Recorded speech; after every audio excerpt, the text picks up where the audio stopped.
गरीब लड़का और भगवान बुद्ध। एक इतना गरीब लड़का था कि वह रोज खाने के लिए इधर उधर भटकता था और खाना इकट्ठा करता था, लेकिन रोज उसका खाना गायब हो जाता था। एक दिन उसे पता चला कि चूहा उसका सारा खाना गायब कर जाता है। एक दिन उसने चूहे को पकड़ा और पूछने लगा कि तुम्हें पता है मैं कितनी मुश्किल से खाना इकट्ठा करता हूँ, फिर भी तुम मेरा खाना चुराता है। मगर तुम्हें चुराना ही है तो किसी अमीर का चुराओ, मेरा ही खाना क्यों चुराते हो? चूहे ने कहा, तेरी किस्मत में कुछ ही चीजें लिखी हैं और वही मिलेंगी। भले ही तो कितनी भी कोशिश कर ले, कितना भी तो इकट्ठा कर ले, उसे अपने पास नहीं रख सकता। यह जानकर लड़का हैरान हो गया कि ऐसा कैसे हो सकता है। तो चूहे ने कहा कि अगर तुझे यह जानना है कि तेरी किस्मत में क्या लिखा है तो तुझे भगवान बुद्ध के पास जाना पड़ेगा। वही तुम्हें बता सकते हैं कि तुम्हारी किस्मत में क्या लिखा है। वह लड़का भगवान बुद्ध से मिलने के लिए निकल पड़ा। चलते चलते रास्ते में बहुत रात हो गई, इसलिए उसे रास्ते में रुकना था क्योंकि रात्रि का समय था। तो थोड़ी सी आगे चलते उन्हें एक घर दिखाई दिया। उसने घर वालों से एक रात रुकने के लिए इजाजत मांगी। उसने रात भर विश्राम किया। घर वालों ने पूछा, जो घर का मालिक था, मुखिया था, उसने उनसे पूछा कि बालक तुम कहाँ जा रहे हो? तो उस लड़के ने कहा कि मैं भगवान बुद्ध के पास जा रहा हूँ अपनी किस्मत के बारे में पूछने के लिए। तभी घर वाला व्यक्ति बोलता है कि तुम भगवान बुद्ध से मेरा एक सवाल पूछ सकते हो कि मेरी एक बेटी है 24 साल की जो बोल नहीं पाती। पूछना कि ऐसा क्या करें कि वो ठीक हो जाए। लड़के ने कहा, हाँ पूछूंगा। उनको धन्यवाद कहा और वहां से चल पड़ा। आगे रास्ते में बड़े बड़े बर्फ के पहाड़ थे। वो लड़का बड़ी मुश्किल से पहाड़ पर चढ़ा। उसने वहां पर देखा एक जादूगर तप कर रहा था। जादूगर ने लड़के से पूछा कि तुम कहाँ जा रहे हो? तो लड़के ने कहा, मैं भगवान बुद्ध के पास जा रहा हूं अपनी किस्मत के बारे में पूछने के लिए। जादूगर ने कहा, क्या तुम मेरा एक सवाल पूछोगे भगवान बुद्ध से? लड़के ने कहा, क्यों नहीं, जरूर पूछूंगा। जादूगर ने कहा कि मैं हजारों सालों से तप कर रहा हूं ताकि मैं स्वर्ग में जा सकूं। तो मैं स्वर्ग में जाने के लिए क्या करूं? तो लड़के ने कहा, ठीक है, पूछ लेता हूं। जादूगर के पास छड़ी थी। उस छड़ी की मदद से लड़के ने पहाड़ को पार कर लिया। थोड़ी देर चलने के बाद फिर से एक बड़ी चुनौती आ गई। सामने एक बहुत बड़ी नदी थी जिसको वह खुद पार नहीं कर सकता था। तभी उसकी मुलाकात एक विशालकाय कछुए से हुई।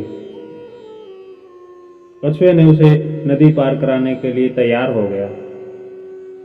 कछुए ने भी लड़के से वही सवाल पूछा कि तुम कहाँ जा रहे हो?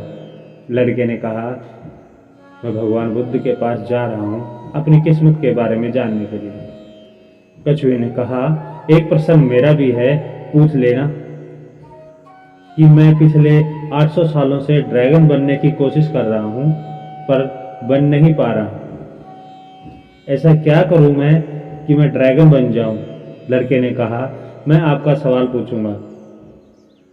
कछुए ने लड़के को अपनी पीठ पर बिठाकर नदी पार करवा दी। आखिरकार लड़का भगवान बुद्ध के पास पहुंच ही गया और देखा वहां बहुत सारे लोग बैठे थे। भगवान बुद्ध ने कहा, एक व्यक्ति केवल 3 ही प्रश्न पूछेगा।